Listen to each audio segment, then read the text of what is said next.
You're twice as sure with two great names, Frigidaire and General Motors.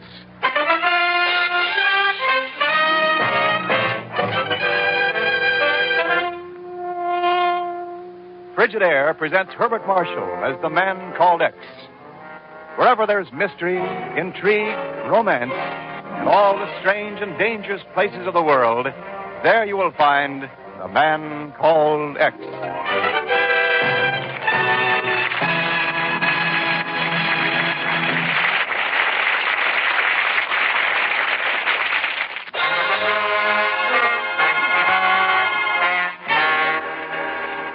And now Frigidaire presents Herbert Marshall as Ken Thurston, the man called X. To most people, mention of the bolero and the samba mean pleasant, colorful music. But to the man called X, listen. The samba, Chief, I thought that was the name of a dance. Oh, this is serious, Ken. The samba docked here in New York Harbor early this morning. But her companion ship, the bolero, has mysteriously disappeared. Oh? In spite of the fact they had ideal sailing conditions all the way from San Juan, Puerto Rico. Where's the Coast Guard? Well, their planes have scoured every inch of the route and found nothing. Chief, what's our interest in this? Well, in the first place, Dick Finley's an old friend of mine. Oh, I know Dick. Insurance. Right. And the Bolero's cargo was insured by him for a flat $500,000. Finley evidently smelled a rat, a big one. That's why he called me. But if he smelled a rat, why did he give such big coverage without complete investigation? Well, because John Messler, owner of the Bolero, used to be one of his biggest clients. Messler Plantation. Yeah. The fact remains, the one man who can give us the dope on this thing is Dick Finley. Well, he's at work on it already. Been talking with Carl Hertzberg. He's Messler's manager, and the rest of the crew of the Samba down at Pier 14. I've sent Ryan over to pick him up so you yourself can talk to him. Sorry, Chief. Hello, Ryan. Yes, Ryan. Somebody else got to Finley first. What? He's down at the morgue with a .45 slug through his back.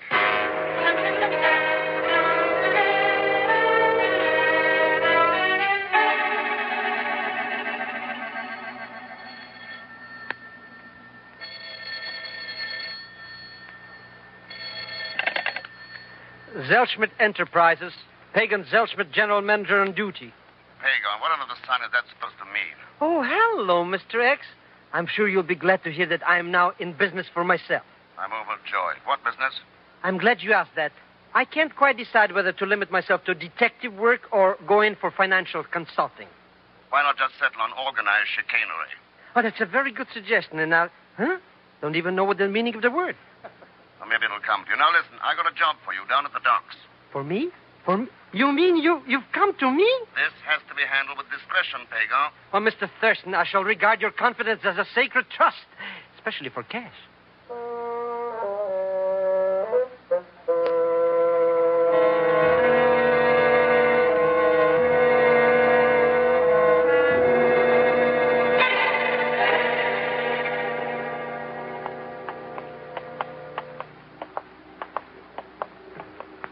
Is he still following? Si. The same one? Si, senor. He's just not turning into this alley. Good. It's very dark along here. This will do very well. Are you going? Here, quick, step into this doorway. I'll walk on a little and stop to light a cigarette. That will let him catch up, and we'll have him between us. Hurry now. Si, senor.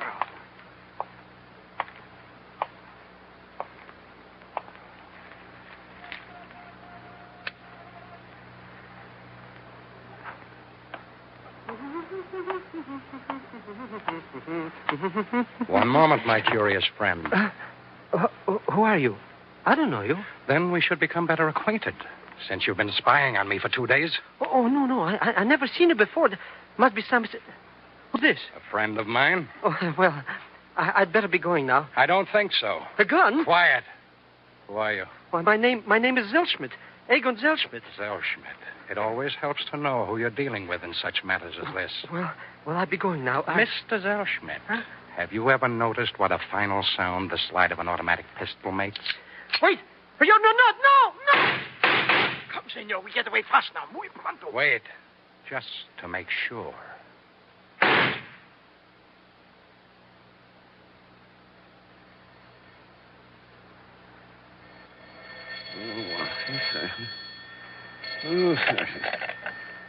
Well, Mr. X. now, Pegon, why can't you wait till the morning? But, Mr. Thurston, something terrible has happened. What? I've been shot. I'm dead. I see. Where are you calling from? New Jersey. Oh, it must be serious. Now that you've had your fun, Pegon, hang up and let me go back to sleep. Wait, you don't understand. I'm as good as dead right this minute. And it's all your fault. My fault? I haven't shot anybody, at least not tonight. But somebody did. And now my poor cousin Egan lies dead. Egan? He was one of my strictly distant cousins, you understand? Pegon, what in heaven's name are you talking about? But I've just told you. It's that job you wanted me to do. What? Well, I couldn't quite find the time to do it myself. You know, circumstances beyond my control, of course. So you put your cousin Egon on it, eh? Go on. Well, a little while ago, the police found his body. And now Where did they find it? Anywhere close to Pier 14? Where else? Mr. X, you've got to do something. There's only one thing to do. Yes, Mr. Thurston? I want you to take a plane immediately. Plane? And I'll meet you 1 week from today in San Juan, Puerto Rico.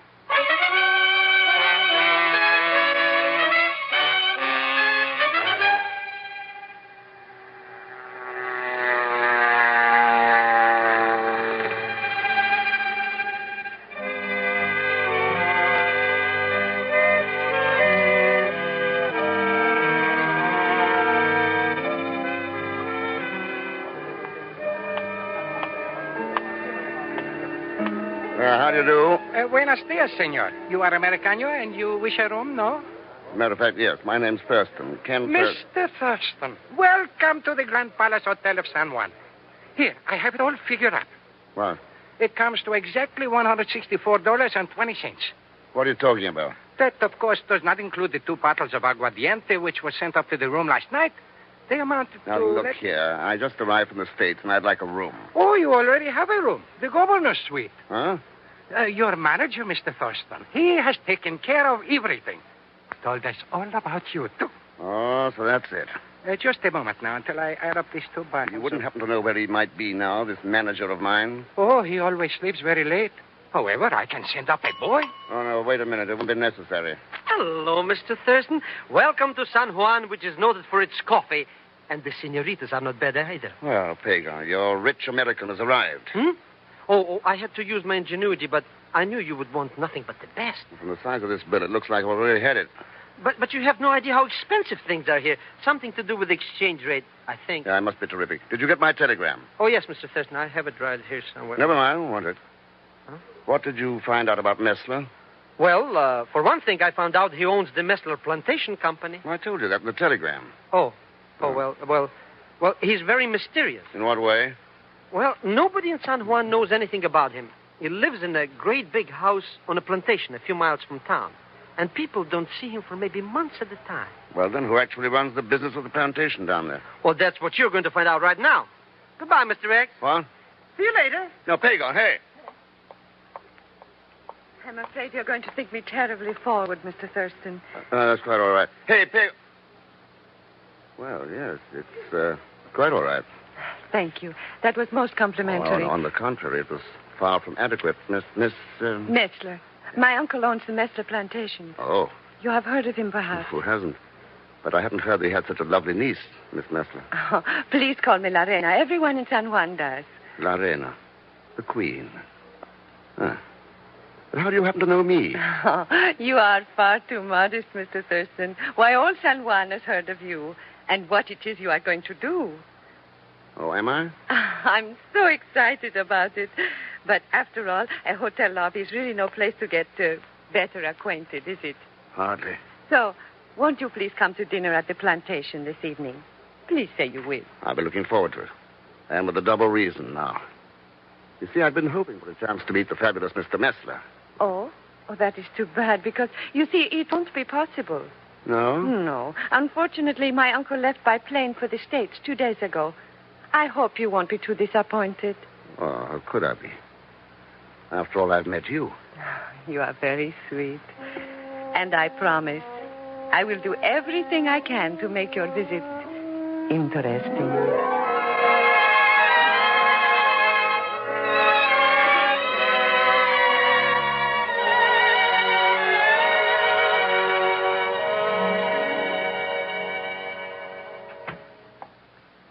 Come in, Mr. Thurston. How do you like our room? Not bad, eh? Pegon, what am I supposed to be doing here in San Juan? Doing? Oh, you know, look up Mr. Messler and try to find out what happened. No, not that. No?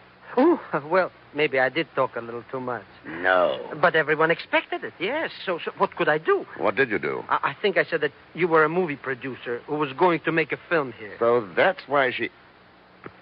Well, Pegon, maybe I do owe you something after all. Well, thank you, Mr. X. You haven't told that to anyone? Oh, not one soul, I swear, but the father of my father... Now, never mind your relatives. Oh. What about this niece of Mister's? Does she run the plantation, the shipping, the whole business while her uncle's not around? Not exactly. There's sort of a manager named Carl Hertzberg.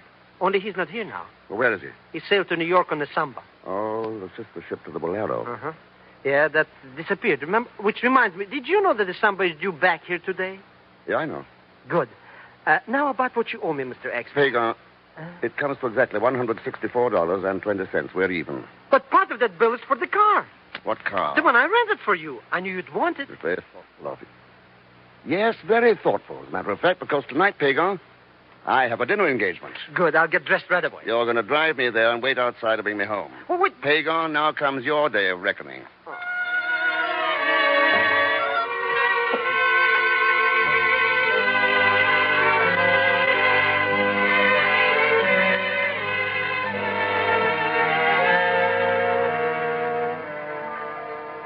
More brandy, Ken? No, thanks. No, it's so late. I think I'd better say goodnight. Oh. Hope this won't be the last time. Oh, let us say the first of many. I hope your plans keep you here a long, long time. Perhaps they will. You know, you're an amazing person. Really? In what way? Well, for one thing, the way you take charge of this place in your uncle's absence. Oh, I'm used to it. You see, when he's here, he seldom leaves the house and never has anyone in. And he's always going off on some unexpected trip. He's a strange man, Ken. Well, he certainly throws a lot of responsibility on you. Oh, I'm afraid you're overrating me. Actually, our manager, Mr. Hertzberg, runs things, even when my uncle is at home. So, I'm just a very ordinary girl after all. If you're ordinary, Lorena, the world needs more mediocrity. I gotta go. Well, I'll go to the door with you. Tomorrow morning, Ken? Definitely. Oh, about your movie, Ken, have you picked a star for it yet? Matter of fact, I haven't yet.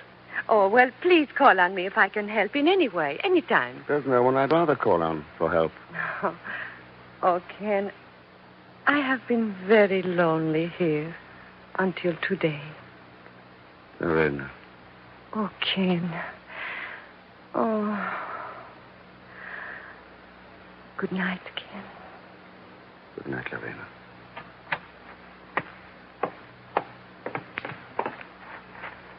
One moment, please, Mr. Thurston. Eh, who are you? My name is Hertzberg. I manage this plantation. Oh, then the Samba has docked. Congratulations, Mr. Hertzberg. So? For what? For having sailed on the Samba instead of the Bolero. I didn't stop you to engage in small talk, Mr. Thurston, but rather to advise you that such scenes as the one which just occurred will not be repeated. Your duties as manager include spying on your employer's niece? Lorena is somewhat susceptible to charm, shall we say. I am not. That's kind of obvious. I'm afraid you don't understand me, nor the possible dangers of this tropical climate. It's a climate which can be quite deadly, Mr. Thurston, to someone who doesn't understand. Really? Now, I like it. And you? How long have you been here? Approximately 1 year, but I What do don't... you see? You're perfectly healthy. No, Mr. Hertzberg, your argument doesn't hold water. I see. Very well. But I think you'll find that while the climate may agree with some, it can seriously disagree with others. And until it's tested, a man's personal reaction is something of an unknown quantity. A quantity which, in algebra, might be called X. Good night, Mr. Thurston.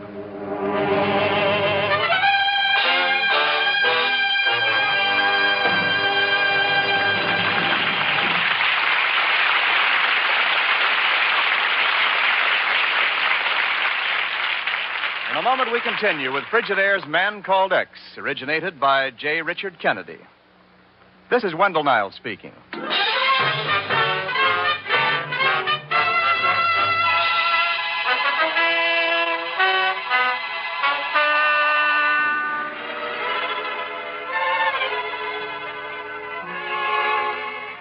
And now to continue with Frigidaire's Man Called X, starring Herbert Marshall. Mr. X has gone to San Juan, Puerto Rico, to look up a certain Mr. Messler, who owned a mysteriously missing freight ship, the Bolero. So far, Mr. X has found neither Messler nor the Bolero, but he did have dinner last night with Messler's niece, the beautiful La Reina. But now it's the next morning, and while Pegon carefully carries out his assignment of scouting the local bars for local gossip, Ken sits in the office of the bank talking to the manager. And so, as you can see on the map, Senor Thurston, almost all of the plantation lands which may be available for purchase lie to the south of the city, along the main highway. Well, I had more in mind the purchase of a plantation north of town, possibly along the lake shore. Oh, unfortunately, that's impossible. A few months ago, yes, but not now. Why a few months ago? Because at that time, the Messler plantation still had several lakefront tracts they were offering for sale, but they're taken now. You mean Mester's been selling off his land? Oh, the major portion of his holdings during the past year. Why? Senor Thurston, I stopped long ago trying to explain that old gentleman's reasons for anything. You know him well? Oh, I believe I've seen him only 4 times in all the years the bank has dealt with him. You might say that my familiarity with Senor Messler applies more to his signature than his face. I see. Well, thanks for your trouble, sir. Oh, not at all. Would you care to have lunch with me? Maybe another time. I've accepted an invitation to go horseback riding this morning. In that case, I hope you find your ride enjoyable. Thanks. I have an idea I shall find it quite enjoyable.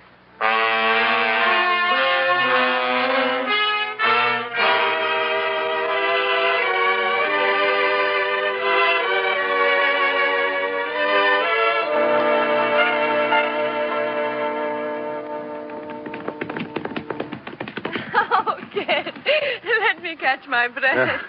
Yeah, mine's gone, too. You handled that horse beautifully, Lorena. Thank you. Oh, I don't know when I've ridden like that. Oh, I'm glad we stopped here. Isn't this a lovely view of the lake? Beautiful.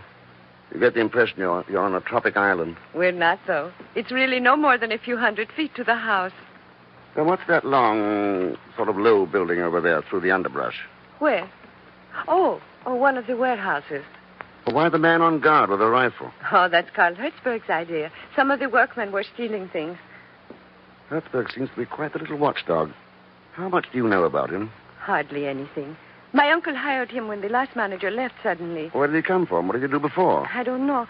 I think he mentioned being a watchmaker at one time. Watchmaker?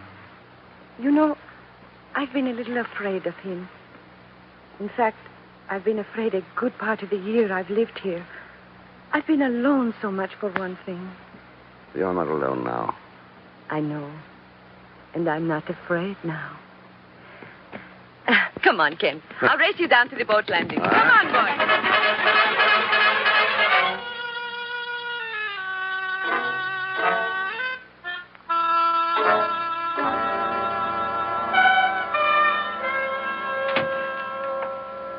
Hello, Mr. Thurston. Pegon, I begun to wonder where you were. It's been very tiring work running about all day from this bar to that bar to that bar. Looks like it. You find out anything about Hertzberg for me? Not a thing. The man is an enigmatical sphinx. Tell me, did you talk to any of the Samba's crew? That I did not do. My cousin Egan, may he rest in peace, tried that thing in New York. Oh, I know. Yes, that's right. But local gossip has it that you've confined most of your questioning to a little number named Rosita. Is that right? Mr. Thurston, she's strictly business of the expense account type. I have found Rosita to be a bottomless well of information. Strictly business. Pegon, you're slipping. Now, listen. You better rest up from your tiring day because tonight we're going to have a try at breaking into a warehouse, and it's guarded. Good. Why are we going to do it? Well, for one thing, I've always resented no visitors signs. What's more, we may find Mr. Messler there. Or what's left of him. Mr. Messler flew to the States 3 days ago. Why, the senorita said so. Messler must have been having a little joke with her, Pegon. According to the passenger list at the airport, he hasn't taken a plane out of here.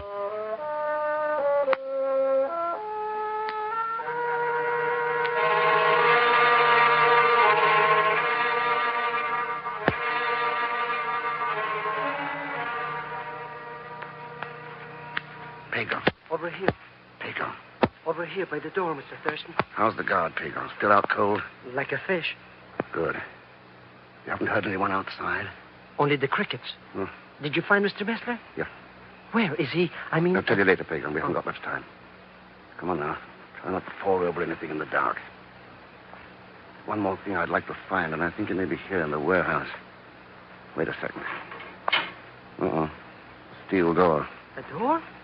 Is it locked? I can't find it. No, it isn't. Let's have a look. Easy now. Watch your step. Some kind of a little room. Empty, maybe. Maybe empty now, but... No, it isn't.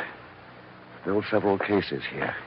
What's in there, Mr. Thurston? Wait a minute. I'll strike a match. You do, and you'll find yourself wearing a halo.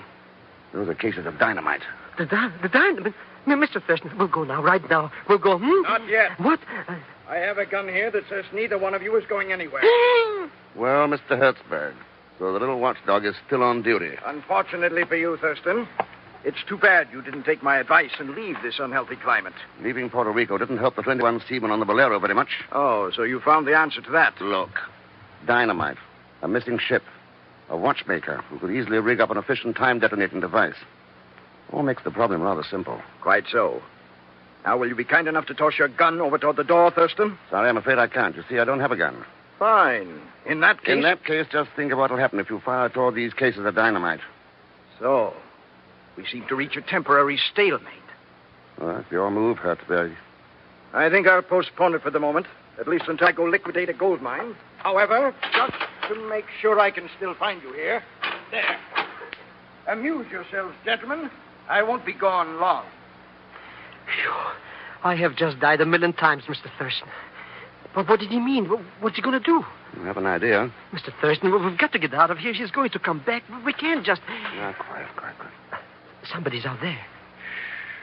Ken. Lorena. Then you expected her? Hardly. In here, Lorena. Oh, Ken, I have found you. You're all right. Fine. How did you happen to come here? It's Carl. I followed him. Oh, Ken, he's done something terrible. I don't know what. I even think my uncle may be held prisoner here instead of being in the States. He was... What was that? Yes, Lorena. Mr. Messler was being held prisoner. Then Carl's killed him. And now he'll come back here and kill us. Ken, you've got to do something quick. What would you suggest? You have a gun? No. I brought one here. When he comes back here, you must shoot first. It's our only chance. Lorena, the Queen. What? And with me cast as chief executioner in the double cross of her partner. There'll be no splitting of the spoils. I don't know what you mean. No, you told me your uncle took a plane to the States 3 days ago. Well, that's what Carl said. He said he took him to the airport. Oh, it isn't very flattering to be regarded as a complete fool. What are you saying? Lorena, 3 days ago, Carl was on board the Samba, 500 miles at sea. You... Somebody's coming, Mr. Thurston. Yeah, here. Look out, Carl. Mr. X has a gun. Carl! No. I doubt very much that Carl will be able to hear you, Lorena. You... My thanks for the loan of your gun, Mr. Thurston. It came in very handy, just as you thought it might. Who are you? Permit me to introduce myself. I am John Messler.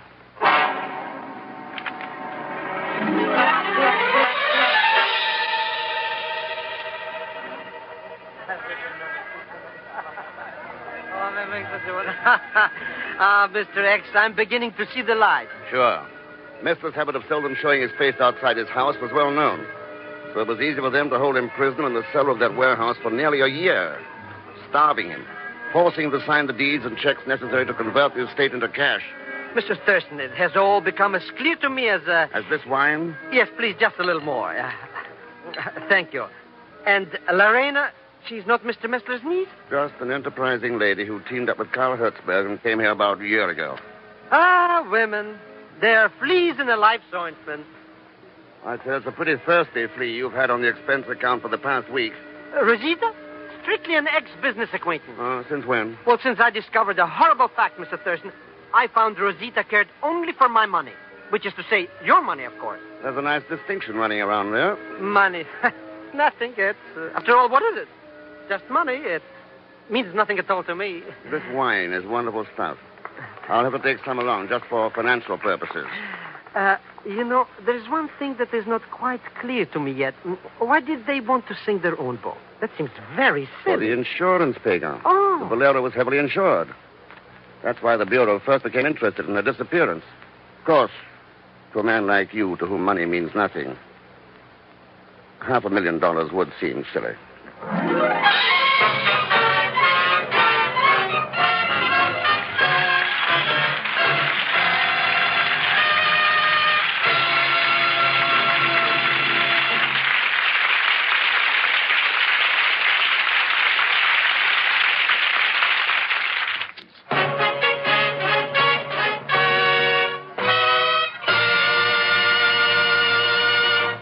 And now, Frigidaire's star, Herbert Marshall.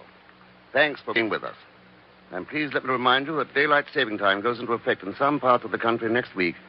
So if your area remains on standard time, tune in 1 hour earlier for our broadcast. As usual, Leon Belasco will be along as Pegon Zellschmidt. So join us, won't you, when next I return as the man called X. Good night.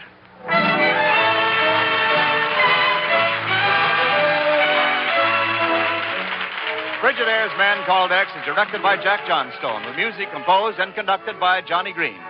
Tonight's story was written by Les Crutchfield. All characters and incidents used on this program are fictitious. Any resemblance to actual persons or incidents is purely coincidental. When you read about people being injured, people being killed in traffic accidents, do you ever stop to think, why, that might have happened to me? It's worth thinking about, and it's worth doing something about. The best thing to do is to obey all traffic laws. Yes, whenever you drive, whenever you walk along streets or highways, be careful. The life you save may be your own. This is Wendell Niles speaking for Frigidaire, made only by General Motors. Remember, if your community remains on standard time, tune in 1 hour earlier next week for Frigidaire's Man Called X. CBS, the Columbia Broadcasting System.